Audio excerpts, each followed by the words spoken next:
రే కిరణ్, అమ్మ మూడు ఇప్పుడు ఎలా ఉంది? ఓ, మెసేజ్ చేసింది తరుణ.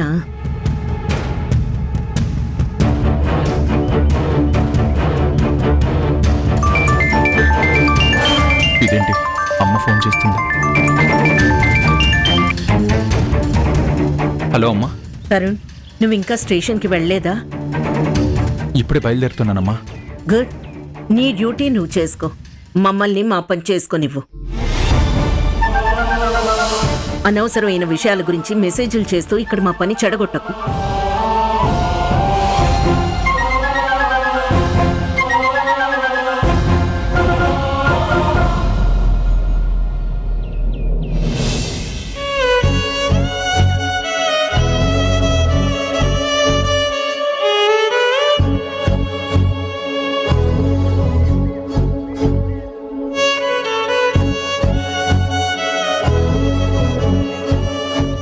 బావగారు, అమ్మ ఎప్పటికీ మారదు. హారిక ఇంకెప్పటికీ ఇంటికి రాదు. అక్క ఇక రాదని ఎందుకు అనుకుంటున్నారు బావగారు? మన ప్రయత్నం కూడా మనం చేయాలి కదా. కొన్ని ప్రయత్నాలు వర్కౌట్ అవుతాయి, కొన్ని ప్రయత్నాలు బ్యాక్ ఫైర్ అవుతాయి. హారిక విషయంలో నేను ఏ ప్రయత్నం చేసినా అది బ్యాక్ ఫైర్ అవ్వడం తప్ప వర్కౌట్ కాదనిపిస్తుంది ఉషా. అలానే ఆగిపోతే ఇక ఎప్పటికీ ప్రయత్నం చేయలేరు కదా బావగారు. ఏ ప్రయత్నం చేయకపోతే అసలే ఫలితం రాదు కదా.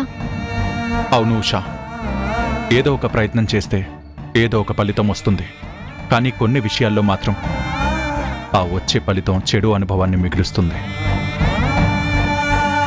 ఇప్పటి వరకు ఈ విషయంలో నేను హారిక మాత్రమే బాధపడుతున్నాం. ఇకపై ఎలాంటి తప్పటడుగు పడినా మా ఇద్దరితో పాటు ఈ ఇంట్లో వాళ్ళందరూ కూడా బాధపడే పరిస్థితి ఏర్పడుతుంది. అది కాదు బావగారు. మా విషయంలో అమ్మ కరెక్టే, హారిక కరెక్టే. అందుకే ఏ ఒక్కరూ ఒక్క మెట్టు కూడా దిగడానికి సిద్ధంగా లేరు. ఎవరు తగ్గినా పరిస్థితి ఎంతో కొంత మెరుగ్గా ఉండేది. కానీ ఇద్దరికీ పంతము ఉంది, పట్టుదల ఉంది. అందుకే ఎవరి పంతము తగ్గించలేక, ఎవరి పట్టుదలని ముక్కలు చేయలేక మధ్యలో ఏమీ చేయలేని అసమర్థుల్లా ఉండిపోతున్నాను.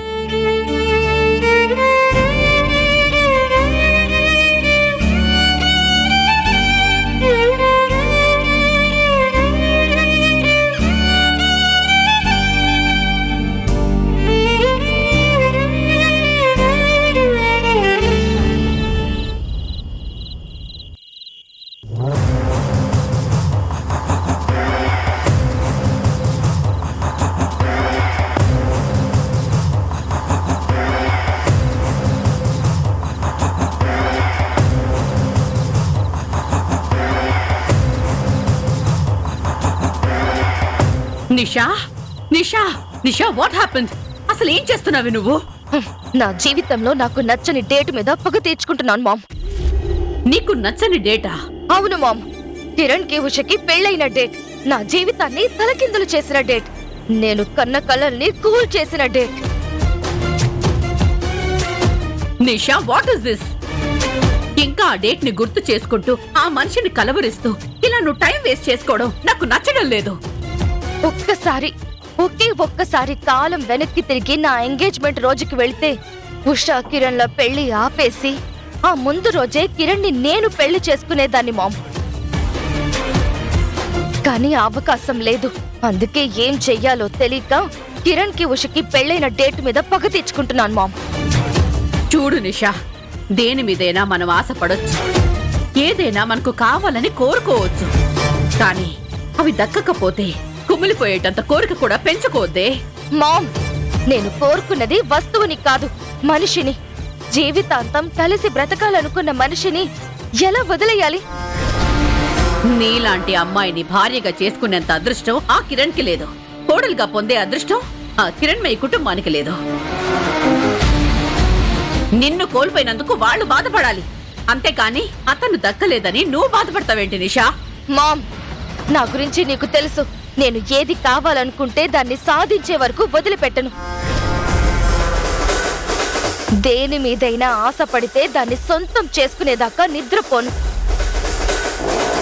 అలాంటిది జీవితాంతం నా లైఫ్ పార్ట్నర్ చేసుకుందాం అనుకున్నవాడు నాకు దక్కకపోతే నా అంతరాత్మ ముందు నాకెంత అవమానంగా ఉంటుందో ఒక్కసారి ఆలోచించు. కిరణ్ నాకు దక్కలేదు సరేనని ఊరుకున్నాను. కానీ కిరణ్ ఉషకి దక్కాడు. ఉషతో సంతోషంగా ఉంటున్నాడు, ఆనందంగా బ్రతుకుతున్నాడు. వాళ్ళలా సంతోషంగా ఉంటే చూస్తూ నేను భరించలేకపోతున్నాను మామ్. అయితే ఇప్పుడేంటే వాడు దక్కలేదని నీ జీవితాన్ని నువ్వే నాశనం చేసుకుంటావా? వేరే వాళ్ళ కోసం జీవితాన్ని నాశనం చేసుకునేది కాదు ఈ నిషా. అహాన్ని చల్లార్చుకోవడానికి అవతల వాళ్ళ జీవితాలనైనా నాశనం చేస్తుంది. చూడు నిషా, ఆ కుటుంబం మీదకి నేను ఎప్పుడు అస్త్రాలు సంధించి పెట్టాను, అది నీకు కూడా తెలుసు. నాశనం చేయడానికి ప్రయత్నం చేస్తూనే ఉన్నాను. అవన్నీ నేను చూసుకుంటానే, నువ్వెందుకు టెన్షన్ తీసుకుంటున్నావు? హ్యాపీగా ఫారెన్కి వెళ్ళి సెటిల్ అవ్వు, మంచిగా లైఫ్ లీడ్ చేయి. అక్కడ నువ్వు సంతోషంగా బ్రతికే. లేదు మామ్, నా కళ్ళ ముందే కిరణ్ ఉష విడిపోవాలి. వాళ్ళ పతనాన్ని చూసిన రోజే నాకు సంతోషం కలుగుతుంది. వాళ్ళ నాశనాన్ని చూడకుండా నేను దేశాలు దాటి వెళ్ళొచ్చేమో కానీ నా పంతం పట్టుదల కూడా నాతో పాటే వస్తాయి. వెళ్ళినా అక్కడ సంతోషంగా ఉండలేను. అయితే ఇప్పుడు ఏం చేస్తానంటావు? నువ్వన్నట్టే నేను ఏదో ఒక రోజు ఫారెన్ కి వెళ్లి సెటిల్ అయిపోతాను. కానీ అంతకన్నా ముందు కిరణ్ ఉషల మధ్య ఉన్న బంధం తెగిపోవాలి. వాళ్ళిద్దరి మధ్య పెద్ద అగాధం ఏర్పడాలి. వాళ్ళ సంతోషాన్ని నా చేతులతో నేనే చిదిమేయాలి. నేను కోరుకున్నది జరిగేదాకా ఈ దేశం నుండి అడుగు బయట పెట్టేది లేదు. నిషా,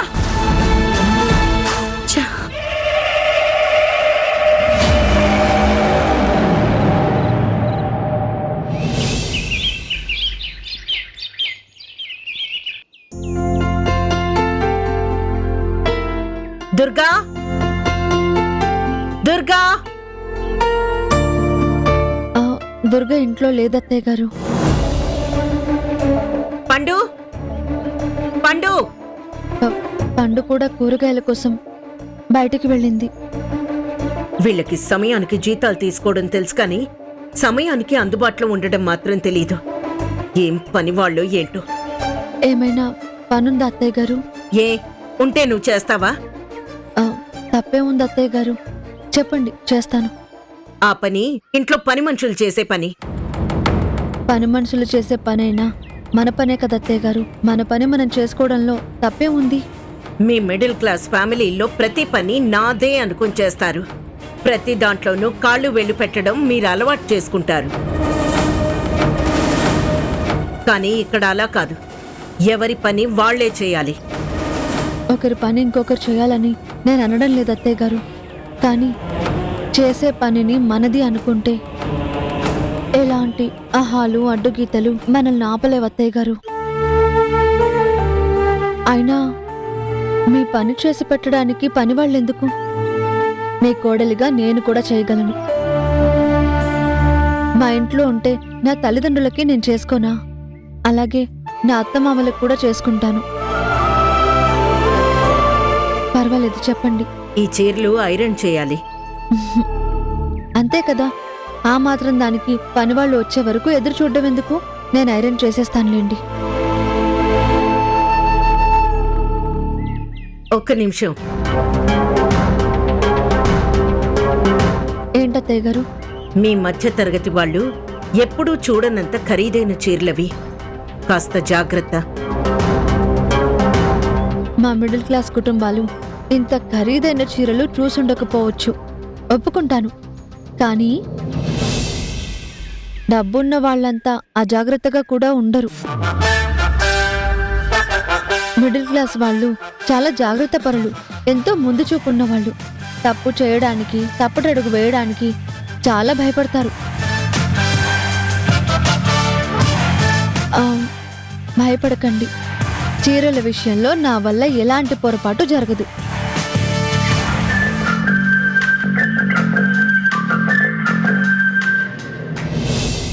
సార్, ఏంటి సీను, ఏమైనా కావాలా? సార్ నా భార్యకి శ్రీమంతం సార్.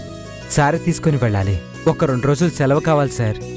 అదంతా ఆడవాళ్ళ ఫంక్షన్ కదయ్యా, నువ్వు సెలవు తీసుకుని ఏం చేస్తావు? అది ఎంత ఆడవాళ్ళ ఫంక్షన్ అయినా భర్త లేకుండా భార్య ఎలా శ్రీమంతం చేసుకుంటుంది సార్? పైగా చిన్న చిన్న సంతోషాలు కూడా తనకి ఇవ్వలేకపోతే తను చాలా బాధపడుతుంది సార్.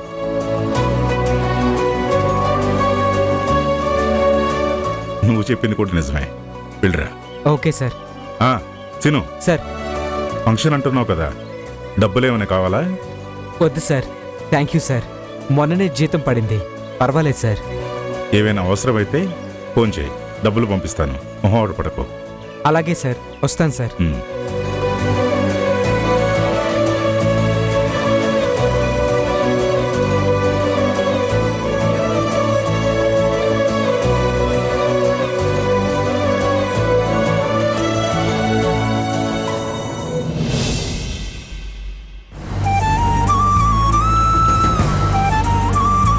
తనకి బిడ్డ పుట్టబోతుందని నా దగ్గర పనిచేసే డ్రైవర్ కూడా సంతోషంగా చెప్పుకుంటున్నాడు, ఎంతో ఆనందపడుతున్నాడు. కానీ నా కడుపును పుట్టినవాడు మాత్రం తనకి బిడ్డ పుట్టబోతున్నందుకు సంతోషపడలేకపోతున్నాడు. తన మనసులో ఉన్న సంతోషం ఎవరితోనూ పంచుకోలేకపోతున్నాడు.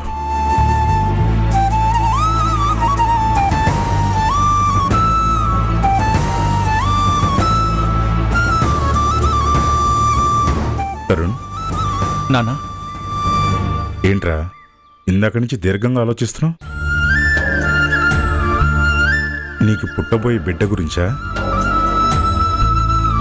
లేక ఆ కలలు మాకెక్కడ తెలిసిపోతాయో అని కంగారు పడుతున్నావా? ఏమో నాన్న, మన ఇంట్లో కొన్ని కలలు కనడానికి కూడా స్వేచ్ఛ ఉండదేమో అనిపిస్తుంది. ఊహకు కూడా రాకుండా ఆపేయాలేమో అని అనుమానం కలుగుతుంది. నీ బాధ నాకు అర్థమైందిరా. ఈ సమయంలో హారిక చేతిలో చెయ్యి వేసి పుట్టబోయే బిడ్డ గురించి సంతోషంగా మాట్లాడుకోవాల్సిన జంట మీరు.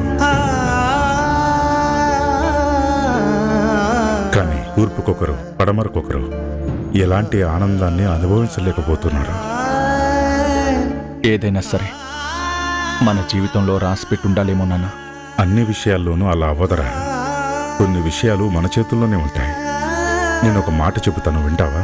ఏంటి నాన్న అది? నువ్వు నేను వెళ్ళి హారికని తీసుకొచ్చేద్దాం, ఏమంటావు? వద్దు నాన్న. ఎందుకురా? పండక్కి వాకిట్లో రంగుల ముగ్గు వేస్తే అది చూసి అందరూ సంతోషపడతారు. కానీ రంగులతో వాకిలిని పాడు చేస్తున్నారని ఎవరైనా అనుకుంటే వాళ్ల మూలంగా మిగిలిన వాళ్ళు కూడా ఆ రంగుల ముగ్గులో ఉన్న ఆనందాన్ని చూసి సంతోషపడలేరు. ఇది కూడా అంతేనన్నా. ఇంట్లో ఏ ఒక్కరికి ఇష్టం లేకపోయినా హారికని తీసుకురావడంలో అర్థం లేదు. ఏ ఒక్కరికో ఏంట్రా? మీ అమ్మకి ఇష్టం లేదని చెప్పు, అదే కదా. అవును నాన్న, అమ్మకి ఇష్టం లేకుండా హారికని తీసుకురావడం అంత మంచిది కాదు. మీ అమ్మకి ఇష్టం లేకుండా ఈ మధ్య నేను చాలా చేశానులేరా. ఆ లిస్టులో ఇది కూడా కలిసిపోతుందిలే. నువ్వు సంతోషంగా ఉండేలా చూసుకోవటం తండ్రిగా నా బాధ్యత. మీ అమ్మ గురించి తర్వాత చూసుకుందాం, పద పెడదాం. హారిక ఈ ఇంటికి తిరిగి రావడం మీరనుకున్నంత సులువు కాదు నాన్న.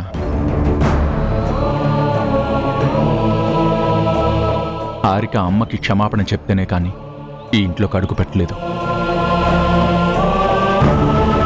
హారిక చూస్తే ఆ పని చేయడానికి ముందడుగు వేయదు. అమ్మని కాదని హారికని మనం తీసుకొస్తే అమ్మ ఊరుకోదు. అమ్మ అనరాని మాటలంటే హారిక తట్టుకోలేదు. అది కాదురా, నేను చెప్పేది ఒకసారి విను. నాన్న, ఉషన్ చూసారా? ఒక్క మాటన్నా సర్దుకుపోయే రకం, ఒక మెట్టు దిగాల్సి వచ్చినా ఆలోచించే రకం. ఆడవాళ్ళందరూ ఉషాలా ఉంటే ఏ ఇంట్లోనూ ఏ సమస్యలు రావు నాన్న. ఇక్కడ అమ్మ హారిక ఇద్దరు మంచివాళ్లే, కానీ ఉషాలాగా ప్రశాంతంగా ఆలోచించరు. వాళ్ళు వాళ్ళ మాటే నెగ్గాలనుకుంటారు. ఒక మెట్టు దిగడానికి 10 సార్లు ఆలోచిస్తారు. వాళ్ళలా ఉన్నంతకాలం మనమేం చేయలేం. ఏదైనా చేసే ప్రయత్నం చేసినా సమస్యని తగ్గించడానికి బదులు పెంచిన వాళ్ళం అవుతాం.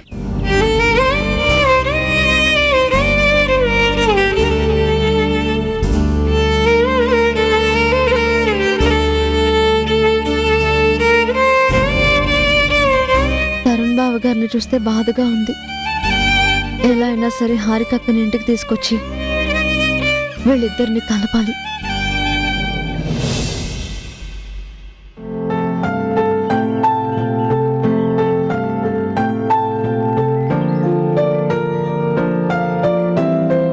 మేడం, క్షమించండి మేడం, కొంచెం లేట్ అయ్యింది. ఎప్పుడు లేట్ అయినా ఫోన్ చేసి చెప్తావు కదా దుర్గా. ఈరోజేంటి ఫోన్ కూడా లేదు? ఇంట్లో కొంచెం గొడవ మేడం. తమ్ముడికి అమ్మకి అస్సలు పడటం లేదు. ఇద్దరికి సర్ది చెప్పడానికి నా తల ప్రాణం తోకకొచ్చింది. మీ అమ్మకి తమ్ముడికి గొడవ? మీ తమ్ముడిని ఇంతకు ముందు చూశాను. కాస్త పద్ధతిగాను బాధ్యతగాను ఉన్నట్టే కనిపిస్తాడే.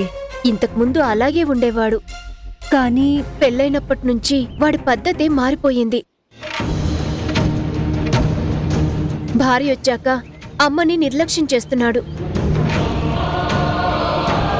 భార్య ఎక్కువ అమ్మ తక్కువ అన్నట్టు పక్షపాతం చూపిస్తున్నాడు. అమ్మని వదిలేసి వేరే కాపురం పెడతానంటున్నాడు.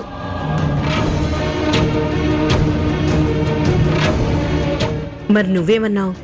కలిసుండి గొడవలు పడే కన్నా విడిపోయి సుఖంగా ఉండడం మంచిదనిపించింది మేడం. అందుకే వాడి నిర్ణయానికి సరే అనాలనుకుంటున్నాను. చూడు దుర్గా, బ్రతుకులంటే చెట్టు నుంచి రాలిపోయే ఆకులు కాదు. పోతే పోనీలే అని అనుకోవడానికి మనుషుల మధ్య ఉన్న బంధాలు చెట్ల యొక్క వేర్లలాగా ఉండాలి.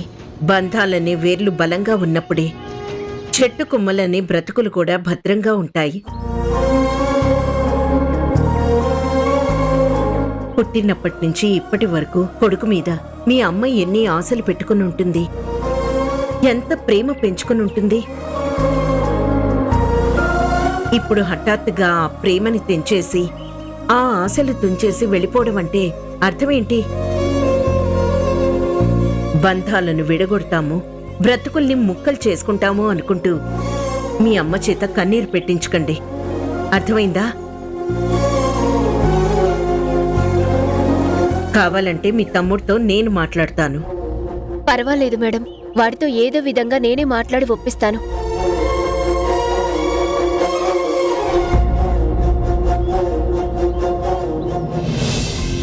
క్షమించండి మేడం, నేను లేటుగా రావడం వల్ల ఇంట్లో పనుల భారం మీ మీదే పడినట్టుంది.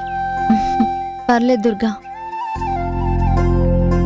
అత్తయ్య గారి పనే కదా, నేను చేయడంలో తప్పలేదులే.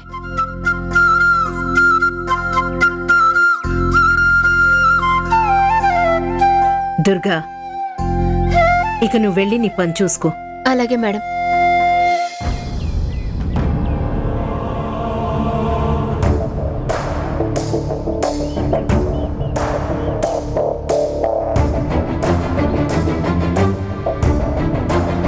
అత్తయ్య గారు, ఓ, నువ్వు ఇంకా వెళ్ళలేదా? ఏమైనా మాట్లాడాలా?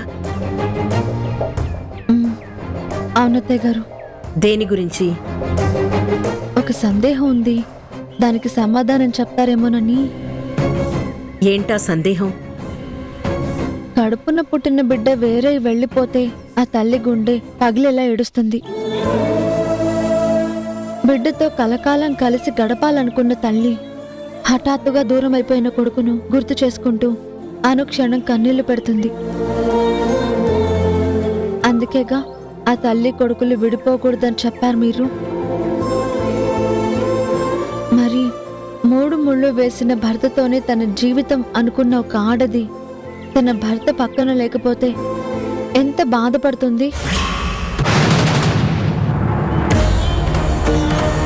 కష్టమైన సుఖమైన తన భర్తతోనే అనుకున్న ఒక ఆడది భర్తకి దూరమై కష్టాలు అనుభవిస్తూ ఎంత కన్నీరు పెడుతుంది. తల్లి కొడుకుల మధ్య ఉన్న సంబంధం మాత్రమే గొప్పది అంటారా? భార్యాభర్తల మధ్య ఉన్న బంధం గొప్పది కాదంటారా? తల్లి కొడుకులు వేరవ్వకూడదు అని అనుకుంటున్నప్పుడు భార్యాభర్తలు మాత్రం వేరుగా బతకాలి అనుకోవడంలో అర్థం ఉంటుందా? మీరు చెప్పిన మాటల్లో తల్లికి ఎంత గుండెకోత ఉంటుందో నేను చెప్పిన మాటల్లో కూడా భార్యకి అంతే గుండెకోత ఉంటుంది కదా. ఎందుకో చెప్పాలనిపించింది, ఏమీ అనుకోకండి.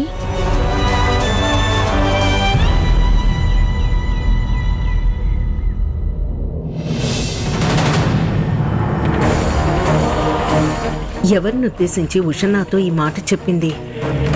ఎందుకని నేను చెప్పిన మాట నాకు గుర్తు చేయడానికి ప్రయత్నిస్తోంది.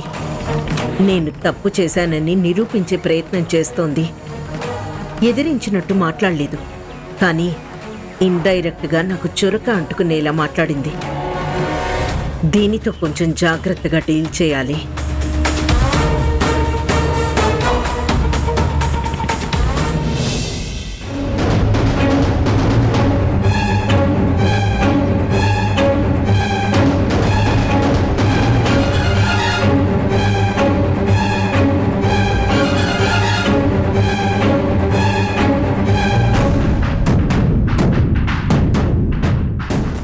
క్షమాపణ చెప్పే ఉద్దేశం తనకి లేకపోతే డివోర్స్ తీసుకోవడానికి సిద్ధంగా ఉండమని చెప్పు.